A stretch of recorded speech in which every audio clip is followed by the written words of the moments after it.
Bite inshuti zanjye. Nitwa Christine Nyirahamana. Nongeye kubasuhuza, nari mbakumbuye, hari haciye igihe, ni ukuri nari mpuze cyane, ariko munyihangane nagarutse. Kandi ndabashimiye kuba mwaransengeye. Gripe yarakize, ariko kubera kwa kubagwa kwanjye hari igihe ijwi ryanjye rihinduka nk'iyo ariyo nkibyuka, cyangwa se iyo ariyo maze umwanya ntavuga. Kandi nongere mbisegureho, niba videwo zanjye zigenda gahoro ni ukubera ko ntashobora kuvuga nihuta nk'umuntu usanzwe, kuko iyo mvuze nihuta mba numva ngira mpera umwuka. Ubwo rero uyu munsi tugiye gutekana, cyangwa se tugiye kwigana uko dushobora guteka umureti mu buryo bwinshi. Uyu munsi dufite epinari na borokori, turaza gushyiranamo za puwavuro. Murabona za zindi zose naberetse muri bya bindi naguze ubushize, amagi agera mu 8 cyangwa 10, biterwa na famiye yawe. Ndashyiramo n'ibi bitunguru. Noneho ubu tugiye kurebana uburyo twabivanga. Reka nshyire kamera hano. Ushobora gushyiramo imboga zose ushaka, nuko njye uyu munsi numva nshaka kurya ibi byonyine, ariko hari igihe nshyiramo za tuna, ngashyiramo za shufurere, ibintu byinshi nyine. Turabanza dushyiramo ibitunguru, dushyiranemo na za puwavuro. Ntabwo ndi bushyiremo umunyu, kuko umunyu nawushyize muri aya magi. Noneho dushyiremo ya magi yacu, ubundi rero tuvange. Ushobora gukoresha ifurusheti cyangwa se akamamiro, uko wabishaka byose birashoboka.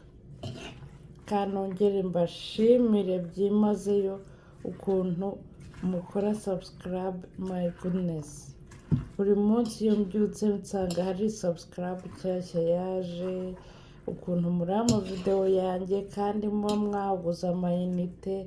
Ni ukuri Imana ibahezagire, sinzi uko nabivuga. Ni ukuri merci, simbizi, birandenga ebana, simbizi. ni uko umuntu adashobora kureba undi muntu mu mutima, ubundi mwareba ukuntu mba nishimye. Ubwo tumaze kuvanga amagi yacu rero, reka dusubire kuri kwiziniyeri.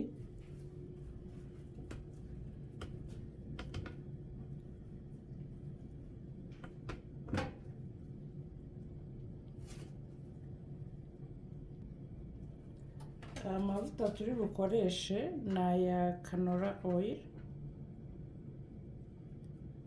Ushobora gukoresha andi yose ayo ari yo yose. Hari igihe nkoresha oliva oyiri, hari igihe nkoresha kokonati oyiri.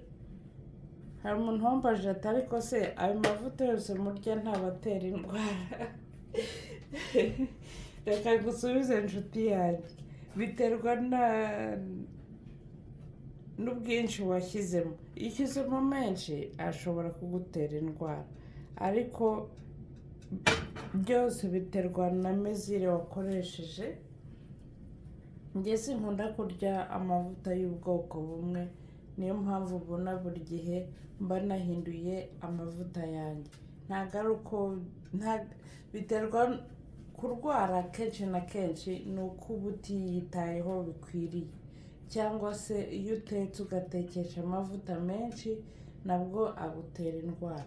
Ariko iyo yameziye neza ugashyiramo urugero rukeya, ntabwo ashobora kugutera indwara. Ariko nanone ntabwo navuga ngo mugure amavuta menshi.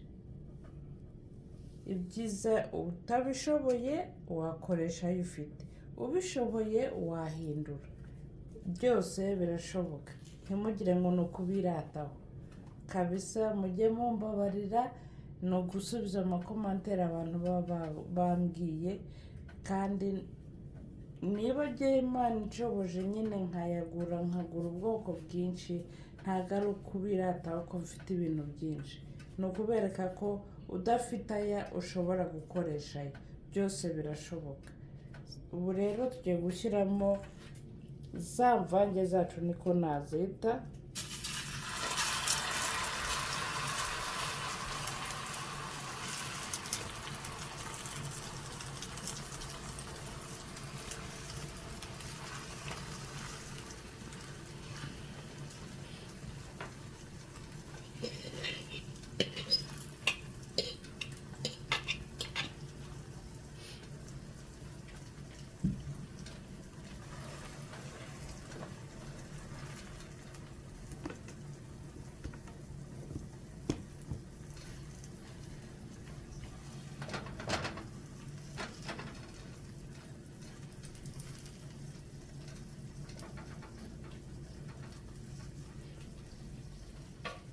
Aha ushobora gupfundikira niba ipanu yawe ifite umupfundikizo nk'iminota 5.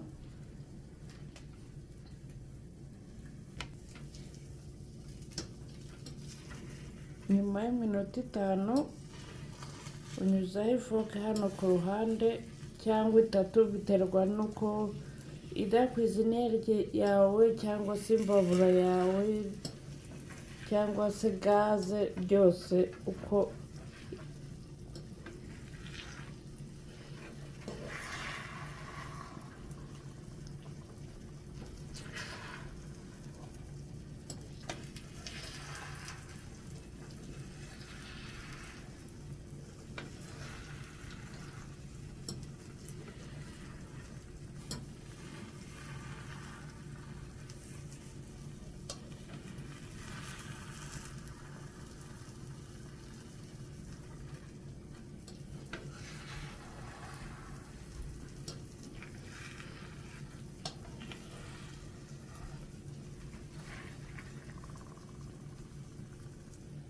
aha tugiye kongera dupfundikire nk'iminota 4 tubone kubihindura.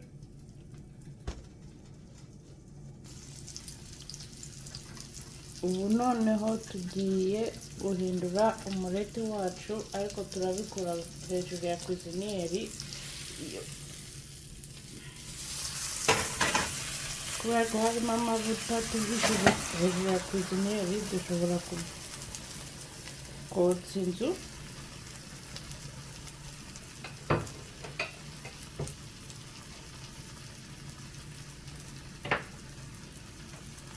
Twongere dutsindagire gatoya kugira ngo n'ibyo hagati bishye. Twongere dupfundikire.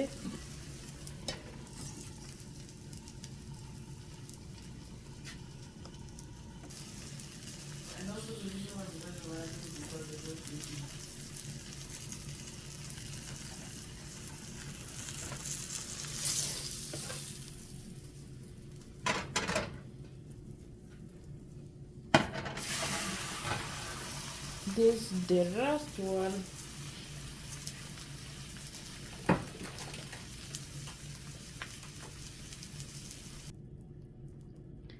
Dore ibyo dukuyemo, murabona ko za epinari zo zirimo ziragaragara cyane.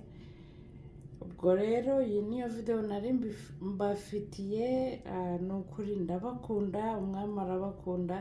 Ubwo tuzasubira mu yindi video, mukomeze musangize n'abandi amavideo yanjye. Ni ukuri murakoze, sinzi uko nabivuga.